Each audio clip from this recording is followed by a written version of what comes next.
There's growing speculation that Vladimir Putin is now ready to negotiate an end to the war in Ukraine. I'll believe it when I see it. Europe's pushing now to maintain the pressure on Russia as the US-led peace talks do now escalate. Joining us, the foreign editor of The Australian, Greg Sheridan. Great to see you again, Greg. When you mention the words peace deal and Vladimir Putin, it doesn't roll off the tongue very easily. Is he seriously thinking about this, do you think? Steve, great to be with you. No, I share your scepticism, absolutely. I don't think Putin has any intention of serious negotiations over this. He'll accept a surrender. And really, this whole peace initiative is Donald Trump at his very worst. The terms that he initially proposed constituted surrender by Ukraine. They'd have to halve their army, give Putin territory that he hasn't already conquered, promise never to join NATO, not allowed to have any security, any foreign military forces on their soil to provide security, and so on. It was just surrender.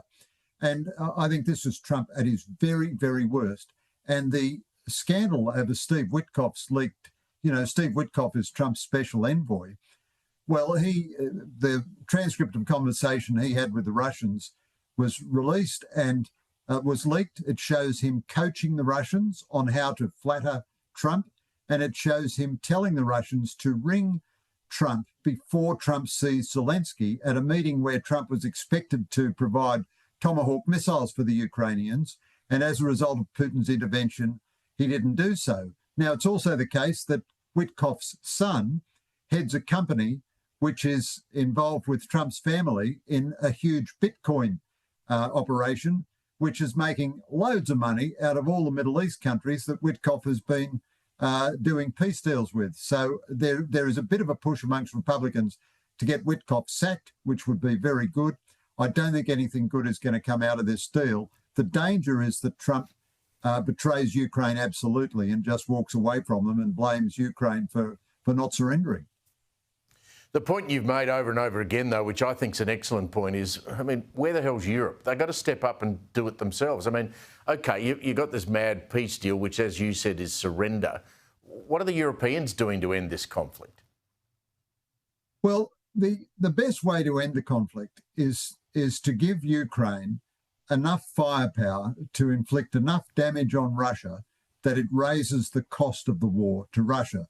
Now, I absolutely agree. This has been a European failure as well as an American failure. But right now, America is not providing any money to Ukraine at all. It's barely doing more than Australia, which is doing nothing. And all that America is doing is selling weapons which the Europeans buy for the Ukrainians. So the Europeans are funding the whole lot. And also it provides intelligence, which allows Ukraine to target its weapons. Now, I absolutely agree. The Europeans have been derelict in not building their own defence industries. This war has been going for nearly 4 years, and it's obvious that the Western arsenal is bereft, whereas our enemies, Russia, China, North Korea and Iran, are restocking their arsenals at rapid rates. But this is a failure by the Europeans, I agree, but it is also Donald Trump at his very worst, because all he wants here is Ukraine to surrender so that he can say he's brought peace and gets a Nobel Peace Prize, and Trump and Putin, no doubt, helps him erect some Trump towers in Russia and so forth. It is a very slimy business, weakness by the Europeans and utter capriciousness by Trump. Let's get an update on Gaza. We've got Israel launching what's been described as a major new counter-terrorism operation in the West Bank as opposed to Gaza. Raids, curfews, raids on multiple towns. How's the international community responding to that? Because I presume people like the UN will be very anti-Israel over that move. Yeah, so I think Trump did much better with Gaza than he's doing with Ukraine because he's got more investment in Israel, although it is the sad truth that nothing of the Gaza peace agreement has been implemented yet beyond the ceasefire. There's no international stabilisation force, no interim committee, nothing like that. In the West Bank, Israel's enemies are doing their best to establish a very strong terror network. So Iranian proxies, the old reconstituted ISIS and various others are trying hard to get terror networks going in the West Bank. Now, the West Bank citizens themselves, they've seen what's happened in Gaza, and they don't want that.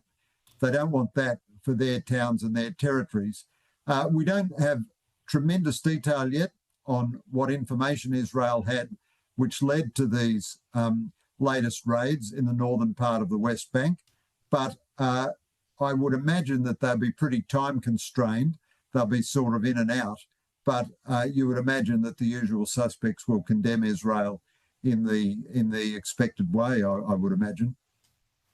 Greg, tell us about this very interesting book that the Australian newspaper News Limited have released. I know there was an event on in Sydney yesterday. It's a collection of the reporting, commentary on Australia's anti-Semitism crisis. I mean, so much has been written, so many great columns, so many great opinion pieces. I mean, this was a seismic shift in Australian society. Tell us what this book would mean to someone who had the time to sit down and read that.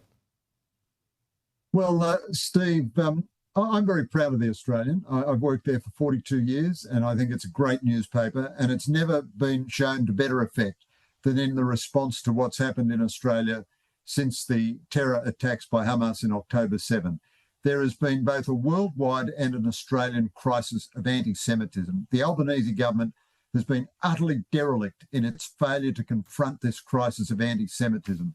Hatred and prejudice and persecution of Australian Jews has been allowed to run in Australia. And the authorities have been very weak, really. The best of them has certainly been the New South Wales Premier. But this book is a collection of the best pieces that my colleagues have written over the last 2 years as we tried to grapple with this crisis in real time, in basic human solidarity with our fellow Australians, in a recognition of this global crisis of anti-Semitism, and in trying to understand the barbarity and the terror that Hamas brought and what that means not only for Israelis, not only for Jews, but for all Australians and for all civilised people in the world. And it's titled, and it's based on the proposition in a piece by my colleague Paul Kelly, that we are a different country now. These attacks have changed us. We are a different country from the one we were before October 7.